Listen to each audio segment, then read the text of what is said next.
ICC test চ্যাম্পিয়নশিপে প্রত্যেকটা জয়ের জন্য নির্ধারণ করা হয়েছে ১২ পয়েন্ট, আর ম্যাচ টাই হলে দল দুটি পাবে ৬ পয়েন্ট। পার্সেন্টেজের হিসাবে জয়ের ক্ষেত্রে ১২ পয়েন্ট পেলে ১০০% জয়ের রেকর্ড, আর ম্যাচ টাই হলে সেই রেকর্ড গিয়ে দাঁড়াবে ৫০%-এ। ম্যাচ ড্র হলে ৩৩.৩৩ জয়ের পার্সেন্টেজ, আর ড্র করা দুই দল পাবে ৪ পয়েন্ট করে। পরাজয়ের হিসাবটা শূন্য। আইসিসি টেস্ট চ্যাম্পিয়নশিপের দুই ফাইনালিস্ট নির্ধারণের ক্ষেত্রে বড় ভূমিকা রাখে উইনিং পার্সেন্টেজ। এই বিষয়টির উপর নির্ভর করে নির্ধারিত হয় র্যাঙ্কিংও, অর্থাৎ পয়েন্ট টেবিল।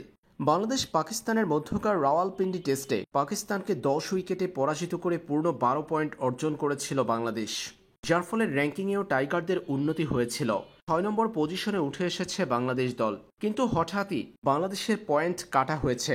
আইসিসি এক বিজ্ঞপ্তিতে জানিয়েছে, স্লো ওভার রেটের জন্য বাংলাদেশ ও পাকিস্তান দুই দলেরই পয়েন্ট কাটা হয়েছে। বাংলাদেশ নাকি বোলিং ইনিংসের সময় ৩ ওভারে কালক্ষেপণ করেছে, আর সেই ৩ ওভারের কালক্ষেপণের জন্য বাংলাদেশের পয়েন্ট কাটা হয়েছে ৩ পয়েন্ট। দুই জয়ে বাংলাদেশের পয়েন্ট যেখানে ছিল ২৪, উইনিং পার্সেন্টেজটা ছিল ৪০, সেখানে বাংলাদেশের বর্তমান পয়েন্ট ২১।